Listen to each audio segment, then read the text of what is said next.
ونشهد أن لا إله إلا الله وحده لا شريك له ونشهد أن سيدنا وسندنا ومولانا محمدا عبده ورسوله صلى الله تعالى عليه وعلى آله وأصحابه وأتباعه وبارك وسلم أما بعد فأعوذ بالله من الشيطان الرجيم بسم الله الرحمن الرحيم إن الصلاة تنهى عن الفحشاء والمنكر ولذكر الله أكبر والله يعلم ما تصنعون صدق الله.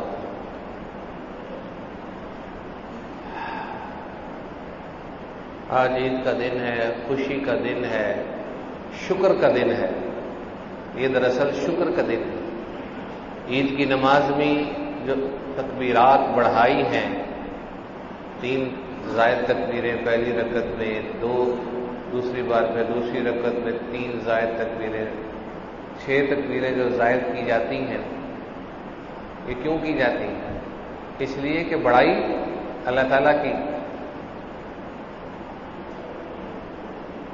وَلِتُكَبِّرُوا اللَّهَ عَلَى مَا هَدَاكُمْ، اللہ تعالیٰ کی بڑائی بیان کرنے کے لیے عید آتی ہے.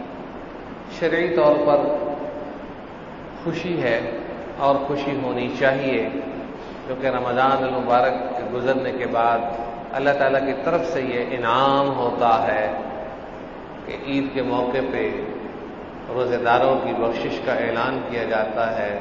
جو کمیاں کوتاہیاں رہ گئی وہ اپنے عید کی نماز میں معافی مانگتے ہوئے واپس جاتے ہیں تو اللہ تعالیٰ جل شانہ انہیں بخش دیتے ہیں، معاف کر دیتے ہیں. وہ بہت رحیم و کریم.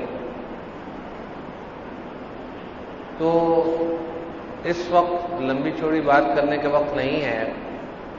ہمیں ساری زندگی نماز کے ساتھ پیار کرنا ہوگا، نماز کے ساتھ دوستی لگانی ہوگی، نماز کو درست کرنا ہوگا. نماز اگر پڑھیں گے تو باقی زندگی بھی صحیح. بہت سے لوگ ایسے ہیں جو صرف عید کی نماز پڑھتے ہیں، جمعہ بھی نہیں پڑھتے ہیں، اور بہت سے ایسے ہیں جو جمعہ اور عید پڑھ لیتے ہیں، روز کی نماز نہیں پڑھتے ہیں. اور بہت سے ایسے ہیں جو روز کی نمازیں کچھ پڑھ لیتے ہیں، کچھ چھوڑ دیتے ہیں. اور بہت سے ایسے ہیں جو پڑھتے تو اکثر پوری ہیں، کبھی کبھی ڈنڈی مار جاتے ہیں. اور کچھ ایسے لوگ بھی ہیں جو پابندی سے 5 وقت نماز پڑھتے ہیں لیکن جماعت کی پرواہ نہیں کرتے ہیں، مسجد میں نہیں پڑھتے ہیں. تو یہ بہت ساری کیٹیگریاں ہیں. یاد رکھیے نماز کے بغیر کوئی چھٹکارا نہیں. حضرت عمر رضی اللہ تعالیٰ نے ایک مرتبہ بیمار ہوئے، کپڑا ڈال دیا، بے ہوشی کا عالم تھا. تو انہیں متوجہ کرنے کے لیے صحابہ کرام کے پاس کیا جملہ تھا؟ ویسے تو ڈسٹرب نہیں کرتے تھے، لیکن کوئی کام کرنا، کوئی مسئلہ، کوئی بات کرنی تو یوں کہتے تھے حضرت نماز کا وقت ہو گیا. وہ یکدم اٹھتے تھے، ہیں بے ہوشی بھی ختم، نیند بھی ختم، یکدم اٹھتے ہیں نماز کا وقت ہو گیا. فرمایا کہ فرماتے کہ جو بندہ نماز نہیں پڑھتا اس کا اسلام میں کوئی حصہ ہی نہیں. بیماری میں یہ فرمایا.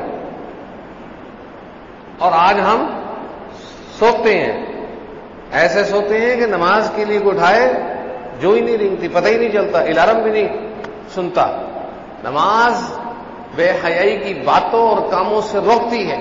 جب تک نماز کے ساتھ دوستی رہے گی ساری الائیں بلائیں وبائیں مصیبتیں دور ہوتی رہیں گی.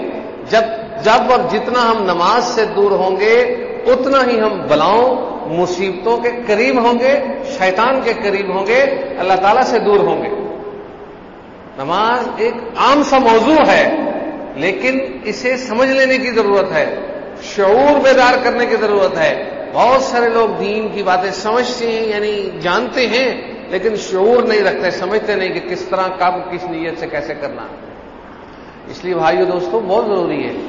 ایک بات بتاؤں، ایک مرتبہ ایک جماعت گئی کسی ایسے ملک میں جس کی سرحد ملتی تھی یہودیوں کے ملکوں کے ساتھ. تو وہاں پر جماعت والوں نے اپنی ماشاءاللہ جماعت کی باتیں دین کی باتیں کی، تو وہاں فوجی حضرات سنتے تھے ان کی باتوں کو بڑی توجہ سے. ایک بابا تھا، ریٹائر فوجی ہوگا، وہ فوجی تھا، اس نے آ کے سوال کیا کہ تم کہاں کے ہو؟ فلاں ملک کے. جی پاکستان کے. اچھا یہ بتاؤ کہ تمہارے ہاں جمعہ اجتماعات ہوتے ہیں؟ انہوں نے کہا ہاں جمعے میں ماشاءاللہ بڑے نمازی ہوتے ہیں. انہوں نے اگلا سوال کیا کہ کیا فجر کی نماز میں بھی لوگ آتے ہیں؟ تو انہوں نے جواب دیا کہ فجر میں کچھ کم ہوتے ہیں.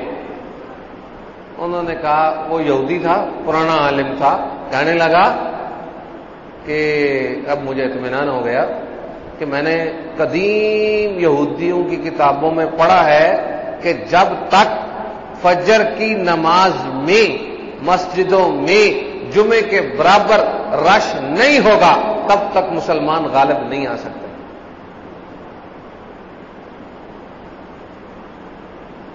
کیا یہ ہمارے ہاں یہ خواب پورا ہو سکتا ہے؟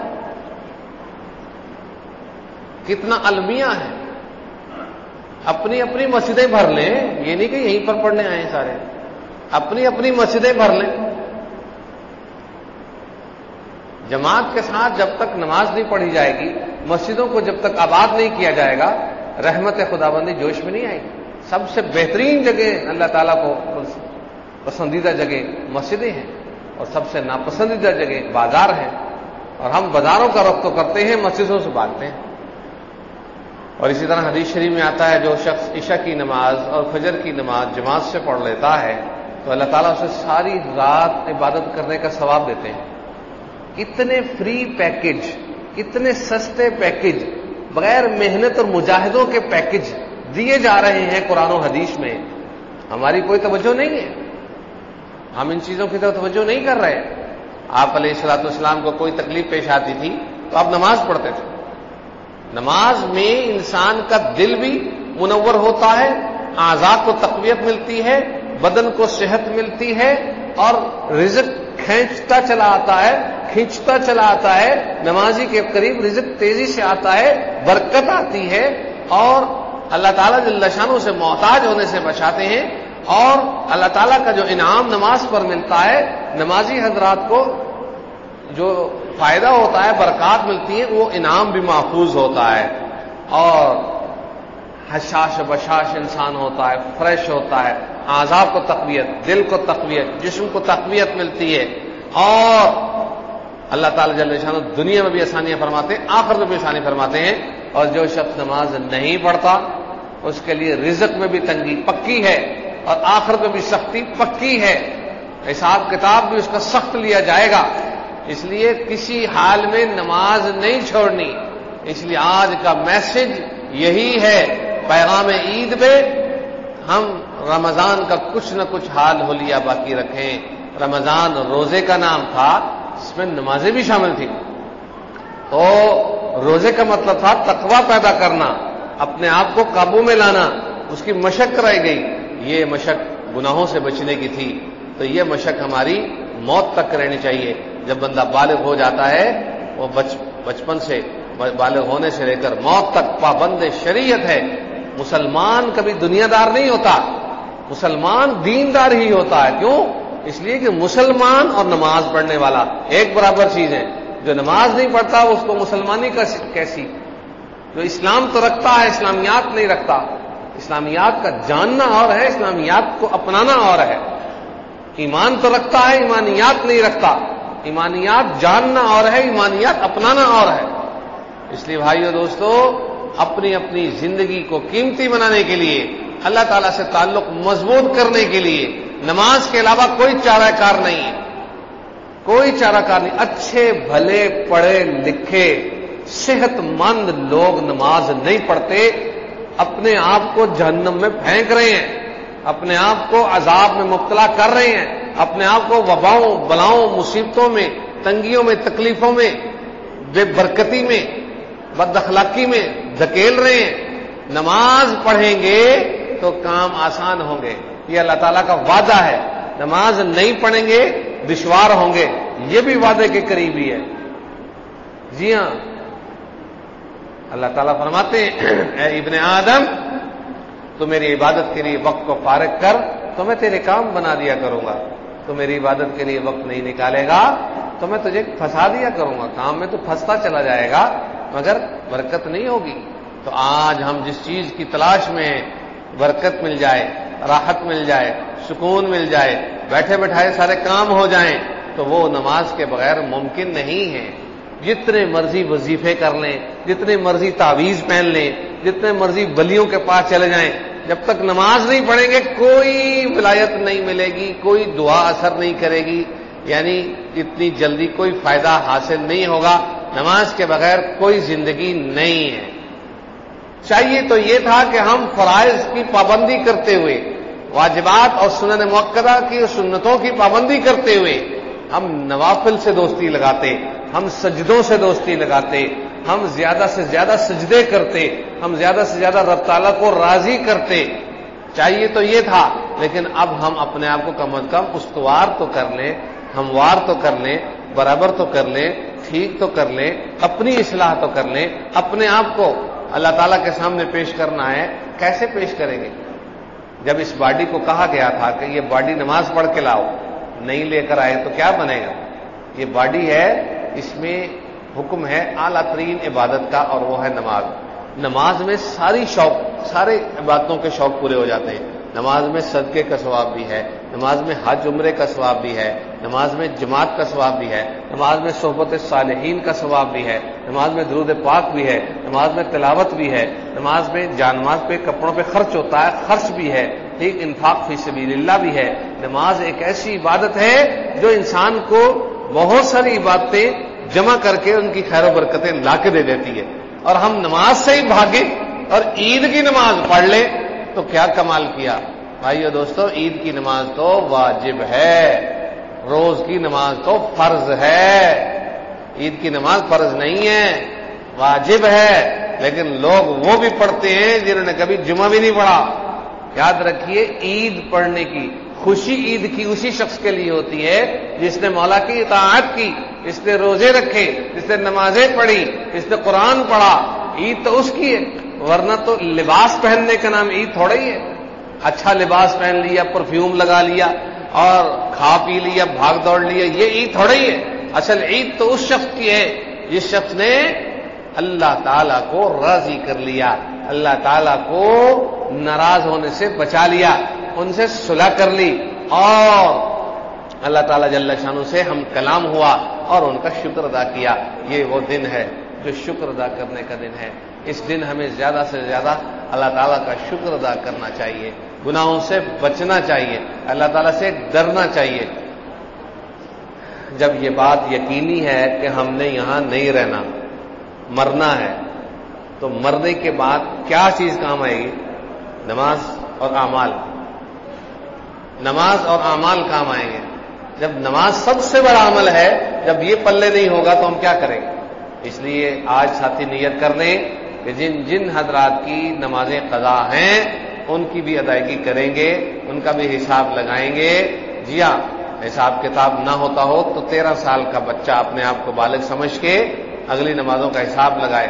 جو جہاں جہاں ڈنڈی ماری ان کی قضا کو ادا کریں، مالی حقوق لوگوں کے ادا کریں، فطرانہ بر وقت ادا کریں، اور ناجائز کنجوسی سے بچیں. ماں باپ اور میاں بیوی اور بیوی بچوں کے ضروری اخراجات کو بجا لائیں، اور جہاں تیمارداری کی ضرورت ہے، جہاں علاج معالجے کی ضرورت ہے وہاں خرچ کریں. تو ہم اپنے جائز شوق پورا کرنے میں خرچ کر دیتے ہیں، لیکن شریعت کی جہاں اصول ہیں، جہاں شریعت نے کہا خرچ کرنا وہاں خرچ نہیں کرتے. اس چیز سے ہمیں بچنا ہوگا. ناجائز کام کرنے سے بچنا ہے، ناجائز خرچ کرنے سے بچنا ہے، ناجائز دیکھنے سے بچنا ہے، ناجائز سننے سے بچنا ہے، ناجائز بولنے سے بچنا ہے. بڑے بول، غلط بول، گناہ کے بول، مکروہ بول، ناپسندیدہ بولوں سے بچنا ہے. اچھی بات کرنی ورنہ خاموش رہنا ہے. مالی حقوق ایک دوسرے کے ادا کرنے ہیں، صلہ رحمی کرنی ہے، لوگوں کے ساتھ ملنسار بن کے رہنا ہے، اور اپنے آپ کے لیے یہ دعا کرنی ہے کہ یا اللہ مجھے نیکوں میں شامل کر دے. بس یا اللہ مجھے نہیں پتا، میرا رمضان جیسا گزرا تو کریم ہے، مجھ پہ کرم کر دے. میں نے جتنی بھی سستیاں کی مجھے معاف کر دے. اے اللہ جن لوگوں کو آپ نے معاف کرنا ہے میں ان کے پاس ہی بیٹھا ہوں, اس مجمع میں جن جن کو آپ نے معاف کرنا ہے ان کی برکت سے مجھے بھی معاف کر دیجئے. جی ہاں, نماز ہوگی اور خطبہ ہوگا, اس کے بعد دعا ہوگی, تو اسی دعا کے اندر اپنی ہی دل میں مانگ لے کہ یا اللہ ہمارے گناہوں کو معاف کر دیجئے, ہماری خطاؤں کو درگزر کر دیجئے, ہمارے حال پہ رحم فرمائیے. ملک کے لیے دعا کریں, اپنے خاندان کے لیے دعا کریں, یہ دعائیں لازمی کیجئے کہ اللہ مجھے پکا نمازی بنائیے اور ماتھا زمین پر رکھنے والے سجدے موت تک ادا کرنے کی توفیق دیجئے, کرسی والی نمازوں سے بچنے کی دعا کیجئے, اور اسی طریقے سے اے اللہ مجھے صالحین میں نیکوکاروں میں شامل کر دیجئے اور مجھے بغیر حساب کتاب بخشے ہوئے لوگوں میں شامل فرما دیجئے. اور جو چیز مجھے ضرورت ہوگی آج کے بعد, جیسے میں اپنے جسمانی اور غذائی اور گھر والوں کی ضرورتوں کا دھیان رکھتا رہا, آج کے بعد اپنی روح کا بھی دھیان رکھوں گا. یہ ساتھی طے کریں آج سے انشاءاللہ تعالی اپنی روح کی اصلاح کریں گے, اپنی روح کو غذا پہنچائیں گے. روح کی غذا یہ چائے پانی نہیں, روح کی غذا اعمال ہیں, روح کی غذا نیکیاں ہیں, روح کی غذا درود شریف ہے, روح کی غذا تلاوت ہے, روح کی غذا سورہ اخلاص کی تسبیح ہے, روح کی غذا چوتھا کلمہ ہے, روح کی غذا 5 کلمے ہیں, 5 کلمے پڑھنے سے. چھٹا کلمہ جو ہے وہ تو ایک دعا ہے, اصل کلمے 5 ہے, یاد رکھیے. پہلا کلمہ کی تسبیح روز کیجئے, دوسرا کلمہ کبھی کبھی صبح شام پڑھ لیا کیجئے, تیسرے کلمے کی تسبیح ہو, چوتھے کلمے کی تسبیح ہو, اور اپنے اعمال ٹھیک ہوں, مالی معاملات ٹھیک ہوں. کوئی مشکل نہیں ہے, یہ پروسیس ہے, یہ عیاشی نہیں, یہ زندگی نہیں, یہ دھوکہ ہے. یہاں ہم رہنے نہیں آئے, یہاں کھانے پینے نہیں آئے, یہاں موج مستیوں کے لیے نہیں آئے, یہاں ایک پروسیس سے گزرنے کے لیے آئے ہیں. آئے, پیدا ہو گئے, رہ رہے ہیں, زندہ ہیں, نفس چل رہی ہے, لیکن ایک پروسیس سے گزر رہے ہیں. یہ گزرنے کے لیے آئے ہیں, یہ پار ہو جانا ہے. جیسے موبائل کھولتے ہیں, کیسے موبائل میں ذرا سا اسکرین پہ یوں کریں تو اگلا ورق آ جاتا ہے نا, تو بس ہمارے ساتھ یوں ہی ہونا ہے, اگلا ورق آ جانا ہے اور ہم نے ادھر ہی بیٹھے ہونا ہے, سب کے سامنے ڈیڈ باڈی پڑی ہونی ہے اور ہم نے آخرت میں ہونا ہے. یہ ذرا سے ٹچ موبائل کو یوں کر لیں, ہماری باڈی ڈیڈ ہو جانی ہے. اللہ تعالیٰ نے سم نکال لینی ہے, روح نکل گئی تو سب کچھ ختم. اس لیے بھائیو دوستو, وقت بہت قیمتی ہے, ضائع ہونے سے بچائیے. ایک دوسرے کو معاف کر دیں. آج عید کی نماز پڑھنے آئے ہیں, سب کو معاف کر دیں, ایک دوسرے کو معاف کر دیں, اور ضروری اخراجات, ضروری خرچہ جات کا دھیان رکھیں, مالی حقوق کا خیال رکھیں, اللہ تعالیٰ کے حقوق کا خیال رکھیں. زندگی بڑی مختصر ہے, بڑی مختصر ہے, بڑی مختصر ہے. اللہ تعالیٰ جل شانہ ہم سب کو عمل کرنے کی توفیق عطا فرمائے. آمین. آخر دعوانا الحمدللہ.